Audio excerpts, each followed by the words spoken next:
60 years ago today, the Voting Rights Act was signed into law. The landmark legislation was passed and signed and then enacted to end a very specific type of violence. The bureaucratic violence of things like poll taxes, literacy tests, and the intentional exclusion of Black Americans from our democracy and civic life. I think it's important to center right now that that history is not behind us, because the Republican Party is using structural tools to take us back. That is their goal. They want to take us back, and we need to be very clear about that. I've made previous videos talking about the redistricting efforts that the Republicans are doing in Texas and how that's part of a broader plan that they have to ensure that they control the House after 2026. They know that their policies are wildly unpopular, and that unless they structurally change the way that the election will look next year, they will lose. What that is strategic regression. This has nothing to do with governance.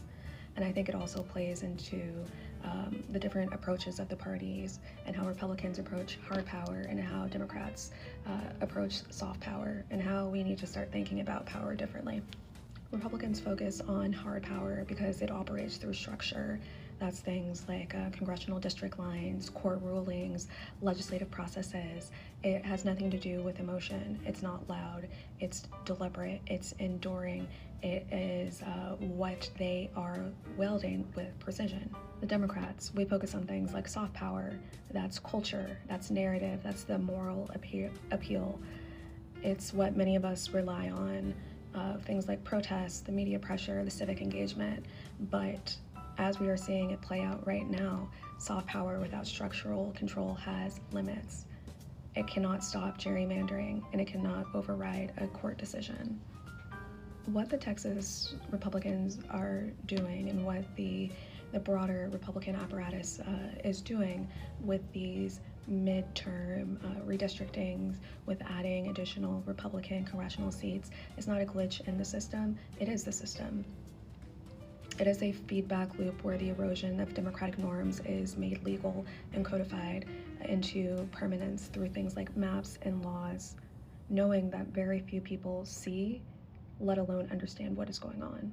The last 60 years since the signing of the Voting Rights Act should teach us all a lesson. And the lesson should be that power never relinquishes itself. The Republican Party never relinquished power. They never agreed to play fair and play by the rules. What they have decided to do is to change the rules and rig things in their favor. They're trying to redraw the boundaries of who even counts as a voter. And I want to be explicitly clear that they are using the law to roll back time. And we have to decide if we can build enough power to stop them, because that's our only hope.